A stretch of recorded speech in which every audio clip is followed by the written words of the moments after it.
ఇక్కడ police department కానీ వీళ్ళందరూ కూడా ల్యాండ్ ఆర్డర్ వాళ్ళ ప్రాబ్లం వాళ్ళు చూస్తారు. కానీ నేను మాత్రం ఖచ్చితంగా చెప్పదలుచుకున్నా, సరే ఆడికి పోకపోతే ఇవాళ నువ్వు ఎక్కడున్నావు బాబు?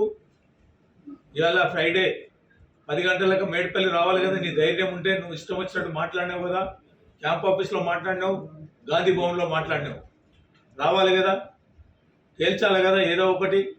నీకు ఆ ధైర్యం లేదు. ఇవాళ ఇబ్రాహీంపట్నం నియోజకవర్గంలో లేడు, హైదరాబాద్లో లేడు, దొంగ లెక్క పారిపోయిండు.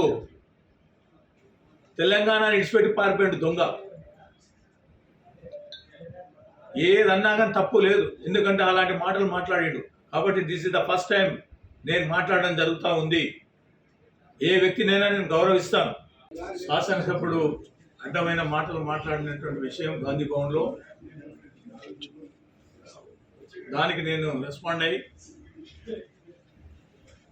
రాజకీయంగా తేల్చుకుందాం, మేడిపల్లికి పోదాం రా, ఫార్మాసిటీకి సంబంధించినటువంటి భూముల దగ్గరికి పోదాం, అక్కడ ఉన్నటువంటి రైతులతోటి మాట్లాడదాం.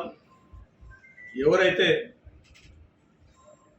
అన్యాయం చేసిండ్రో, భూములు గుంజుకున్నారో అని నువ్వైతే ఏదో చెప్పినావో, లేకపోతే 3 ఎకరాలు ఉంటే 2 ఎకరాలకు డబ్బులు ఇచ్చి 1 ఎకరా తీసుకున్నావు, 5 ఎకరాలు ఉంటే 3 ఎకరాలకు తీసుకొని 2 ఎకరాలు నువ్వు తీసుకున్నావు అని చెప్పేసి నా పైన ఆరోపణలు చేయడం జరిగింది.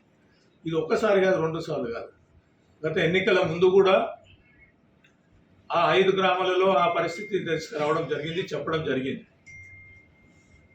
అయినా నేను ఓపిక పట్టిన, రాజకీయాలలో ఏదైనా మాట్లాడతారు కదా అని. కానీ ఎన్నికలలో గెలిచిన తర్వాత కూడా ఈ 2.5 సంవత్సరాల్లో కూడా ఇష్టం వచ్చినట్టు ఫార్మాలో 400 కోట్లు తిన్నాడు, 200 కోట్లు తిన్నాడు, 500 కోట్లు తిన్నాడు అని చెప్పినప్పుడల్లా ఏదో ఒక ఫిగర్ చెప్తూ ఉంటాడు. నేను గమనించిన ప్రతిసారి ఇదే మాట్లాడుతూ ఉన్నాడు. రాజకీయంగా వీనికి ఒక్కరికే తెలివి ఉందా, కనీసం అవగాహన ఆలోచన ఉందా? అందుకే ప్రజల దగ్గర పోదామని ఫ్రైడే పొద్దున 9 గంటలకు వెళ్తానన్నాను, 10 గంటల వరకు అక్కడ ఉంటానని చెప్పినాను, 11, 12 గంటల వరకు ఆడనే ఉంటానని చెప్పినాను. కానీ ఇక్కడ ఇబ్రాహీంపట్నం హెడ్ క్వార్టర్లో పోలీస్ డిపార్ట్మెంట్ వచ్చి ఈ యొక్క పార్టీ ఆఫీసులోనే నన్ను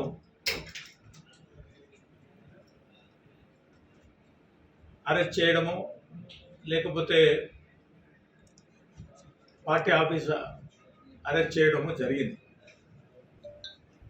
ఇప్పుడు గౌరవించే ప్రసక్తే కాదు, బుద్ధిహీనుడు, అజ్ఞాని, అవగాహన లేదు, ఆలోచన లేదు, రాజకీయ అవగాహన లేదు, నోరున్నదని చెప్పి బాజారు కుక్కలు ఎట్లా మరుగుతాయో అట్లా మరుగుతాడు.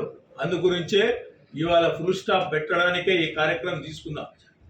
నీ ధైర్యం ఉంటే రా, కాన్స్టిట్యున్సీలో ఏడైనా నిరూపిస్తా. నువ్వు చేసిన తప్పుడు విధానాలు నిరూపిస్తా. నేను నువ్వు ఈ 2.5 సంవత్సరాల్లో చేసిన తప్పులన్నీ కూడా ఎండగడతా. ప్రతి ఒక్కరికి తెలియజేసే విధంగా మాట్లాడతా, ప్రతి గ్రామంలో మాట్లాడతా. చెప్పు, నేను 15 ఏళ్లలో ఏం చేసిందనో ఒక్కసారి చెప్పు. ఏది చెప్పలేవు. ధైర్యం లేదు, ఆలోచన లేదు. ఇవాళ రాజకీయంగా లబ్ధి పొందుదాం, లేకపోతే రేవంత్ రెడ్డి గారి యొక్క మెప్పు పొందుదామని ఇలాంటి అడ్డమైన మాటలు మాట్లాడుతున్నావు. ఎంపీ గారు, నీకు కూడా చెప్తా ఉన్నా, ఈ ఎంబడి గిట్ట ఉంటివా అంటే నీ ఎంపీ ఆలోచన కూడా లేదు, ప్రజలలో కోల్పోతావని చెప్పి కూడా తెలియజేస్తా ఉన్నా. మెప్పు కోసం మాట్లాడితే అయిపోతుందా? నోరున్నదని మాట్లాడితే అయిపోతుందా? రాజకీయంగా ఆలోచన ఉండాలి కదా. నువ్వు నీ పబ్లిక్ ఏం మెసేజ్ ఇస్తున్నావు, నీ పార్టీ వాళ్ళకి ఏం మెసేజ్ ఇస్తున్నావు? ఇష్టం వచ్చినట్టు మాట్లాడితే ఊరుకుంటారు. రైతుల పార్టీ ప్రతిపక్షాలు మౌనం, ధైర్యంగా మాట్లాడుతుంది ప్రతిపక్షం. ఎండగడతాం. ప్రభుత్వం చేసే తప్పు విధానాలు తప్పకుండా చెప్పడం జరుగుతుంది. సర్దిద్దుకునేది ఉంటే సర్దిద్దుకోవాలి. కానీ కేసీఆర్ను, లేకపోతే ఉన్నటువంటి కేటీఆర్ను, నన్ను ఇష్టం వచ్చినట్టు మాట్లాడితే సరిపోతుంది అనుకుంటున్నావా? చెల్లదు, నడవనీయా అనుకుంటున్నావు నువ్వు. రాజకీయంగా పలుకుబడి ఉంటుంది, ప్రభుత్వంలో ఉన్నాను కాబట్టి ఏం మాట్లాడినా నడుస్తుంది అనుకుంటున్నావు. నిన్ను మాత్రం ఎండగట్టేది ఖాయం. ప్రజలలో నిన్ను పల్చదనం చేయడం ఖాయం. చాలు, ఈ యొక్క 2.5 సంవత్సరాల్లోనే ఇబ్రాహీంపట్నం నియోజకవర్గాల్లో ఉన్నటువంటి ప్రజానికానికి అర్థమైపోయింది. నీ డ్రామాలు, నీ ఆలోచనలు, నిన్ను అధికారులను ఇబ్బంది పెట్టడం, ఇక్కడ పబ్లిక్ని ఇబ్బంది పెట్టడం, అభివృద్ధి నోచుకోలేనటువంటి కార్యక్రమాలు చేయడం, అదేవిధంగా ఎక్కడ ఉండే కాంట్రాక్ట్ వ్యవస్థ కానీ అన్ని లూట్ మార్ కంపెనీ, నీ వ్యవస్థనే ఆ పద్ధతిలో ఉన్నది కాబట్టి నేను అంత కింది స్థాయికి పోవాల్సిన అవసరం లేదు నాకు. కాబట్టి ఇవాళ తెలియజేస్తా ఉన్నా, దమ్ముంటే ఇప్పటికైనా రా, కానీ నువ్వు రాలేవు. తెలంగాణ ఇడిచిపెట్టి వెళ్ళిపోయినావు, దొంగవు నువ్వు. హైదరాబాద్లో లేవు, ఇబ్రాహీంపట్నంలో లేడు. మాట ఇచ్చిన తర్వాత ఏమి రా రా అని చెప్పి మాట్లాడినావు కదా గాంధీ భవన్లో, మరి ఏమైంది? కాబట్టి ఖబర్దార్, మళ్ళొకసారి నేను హెచ్చరిస్తా ఉన్నా, నువ్వు మళ్ళొకసారి ఈ పద్ధతిలో ఎక్కడైనా కానీ ప్రెస్ మీట్లో కానీ అడ్డమైన మాటలు మాట్లాడితే నీ సంగతి తేల్స్తా అని చెప్పి కూడా నేను మనవి చేస్తా ఉన్నా.